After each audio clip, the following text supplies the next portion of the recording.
Once is a chance, twice is a pattern, thrice is when something answers. If you too sometimes answer, check out Pantheon Apparel, our clothing brand inspired by myths, legends and folklore. We ship worldwide and are rated excellent on Trustpilot. Link in the description. And a quick apology for the state of my voice. I've got a bit of a cold. Anyway, on we go.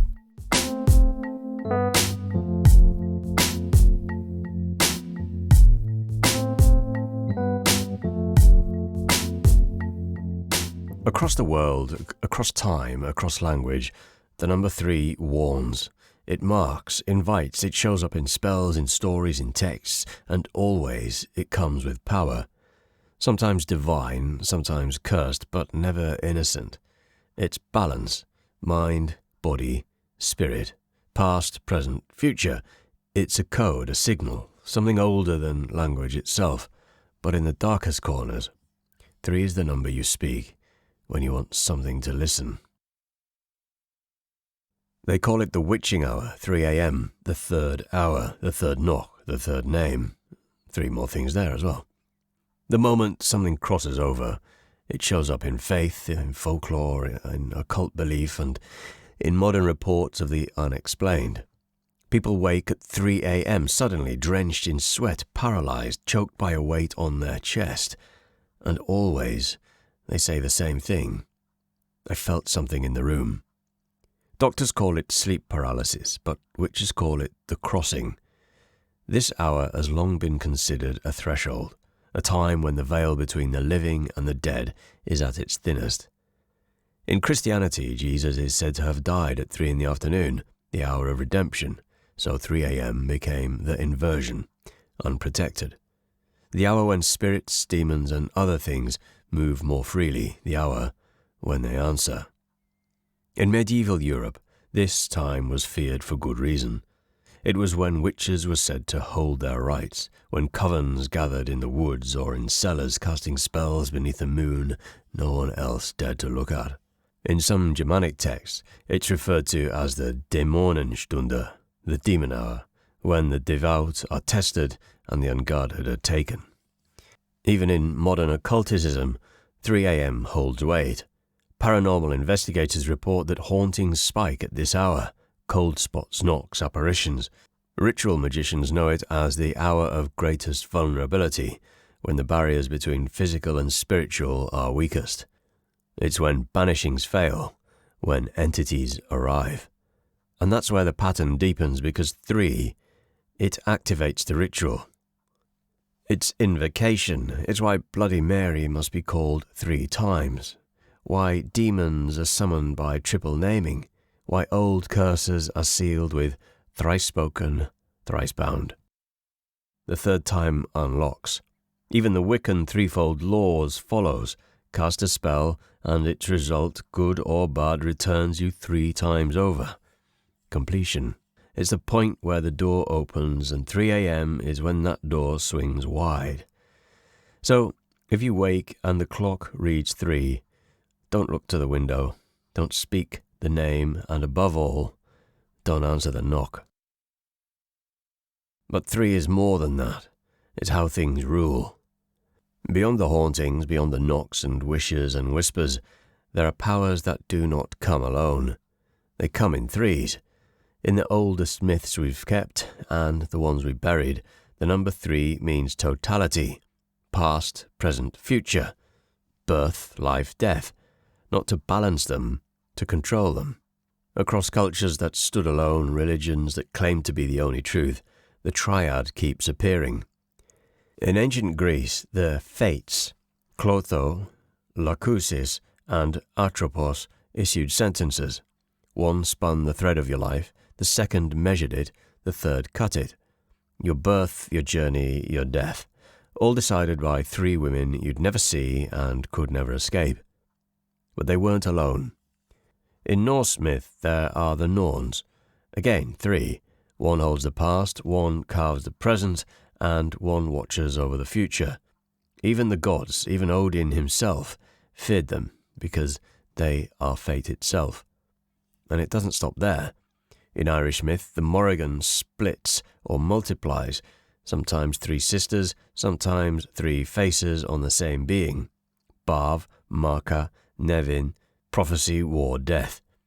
The same is said of Hecate, the goddess of crossroads, of ghosts, of witchcraft. In classical texts, she was already a liminal being, but later she's three-faced: maiden, mother, crone, past, present, future, life, power, decay. She is the dark you walk through. In both cases, the triple form is structure: three faces, three functions, one outcome. Even Christianity, built on the idea of monotheism, is ruled by a triad: Father, Son, Spirit. Not three gods, they say, but one in three forms, and for thousands of years that mystery has been called sacred. But not everyone believes it ends there.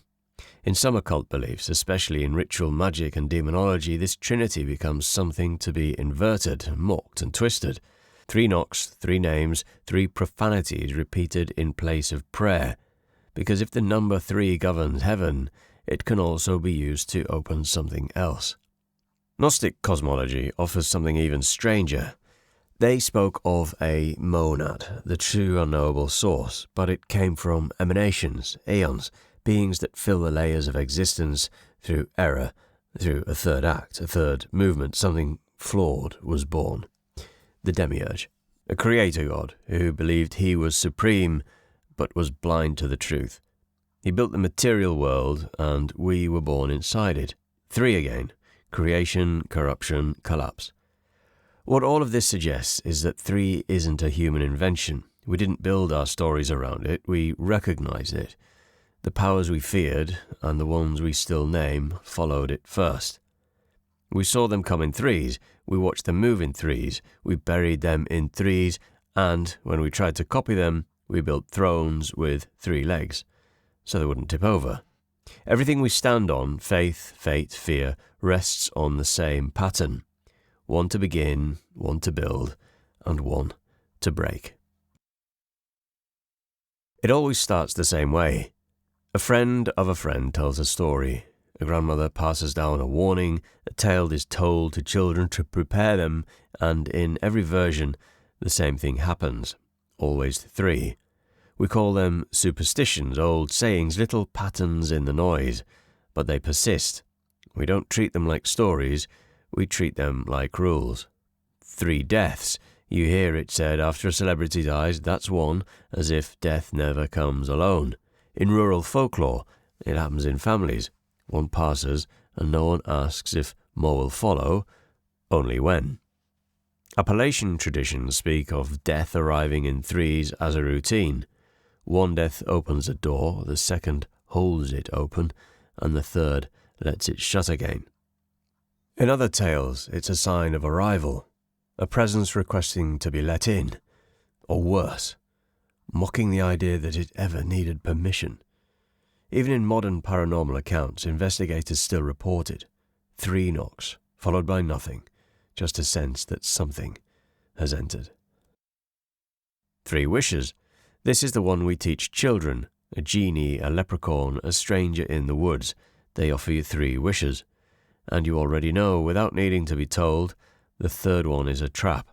The first is selfish, the second tries to fix it, the third costs more than all of them combined. Three trials. In almost every fairy tale, the hero faces three tasks. The first trial shows they're unready, the second breaks them, and the third, that's the one that matters. Pass it and you are changed. The structure is ritualistic. It appears in Russian skarsky, in Arabian tales, in African trickster stories, in medieval romances. Three attempts, three journeys, three chances. No one ever gets a fourth. Three dreams, three warnings. In folklore, the dream doesn't become prophecy until the third night. The vision doesn't come true until it repeats. A ghost appears once, you question it. Twice, you worry. The third time, it tells you why it's here. We treat it like a pattern, like something we notice. But what if it's something that notices us? The number three shows up in myth, magic, story, ritual, not because it's meaningful to us, but because it moves things, it changes them, it builds pressure. Once is an accident, twice is alignment, but the third time something happens. You see it in nature, in science, in law. Atom, molecule, bond. Thesis, antithesis, synthesis. Action, reaction, result. In human language, it takes 3 data points to see a defined curve. The third mark is what creates direction, completion, and collapse. Not just folklore, not just belief. It's physics. It's code. We build in 3s, we summon in 3s, we speak, act, dream in 3s. But when something responds on the third time, we call it coincidence, we call it magic, we call it God. But it's not a miracle. It's a law. We think we're the ones telling stories, but some stories are followed, played out like a track we didn't lay, only stepped into. We treat 3s like tradition, like myth, like symbolism, but they behave like triggers. You see it in chemistry, in storytelling, in summoning. First lays the ground, second builds the charge, third is the strike. Say it 3 times, hear it 3 times, dream it 3 nights in a row. You didn't stumble into meaning, you reached it. And now something else gets to speak. So don't just count them. Understand what the third one means next time you count to 1, 2,